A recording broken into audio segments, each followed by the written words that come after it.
siguro yan. Just curious. Hindi nawawala ang ngiti ni Kaylin Alcantara sa pagpirma ng kontrata para sa isa sa 4 na endorsements na kanyang gagawin. Malapit na ring magsimula ng isang bagong show si Kaylin sa GMA. Pero ang isa pang ikinagagalak ng La Nueva Diva, pumalo kaagad sa sales ang kanyang album ilang araw matapos itong ilabas ng GMA Records. Umabot pa ito sa number 2 sa iTunes Philippines. Nagulat po ko kasi, kumbaga parang hindi ko naman po syempre ina-expect na marami palang bibili ng album ko sa iTunes. Ipinagmamalaki ni Kaylin na hindi lang pang millennial ang mga kanta sa kanyang album dahil lahat daw ng edad pwedeng makarelate sa kanyang mga awitin.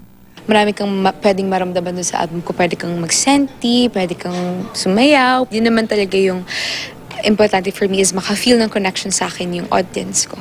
And yung mga sunflowers ka. At sa mga gustong marinig na kantahin ni Kaylin ng live ang mga awitin sa kanyang album, abangan daw siya sa kanyang mall shows.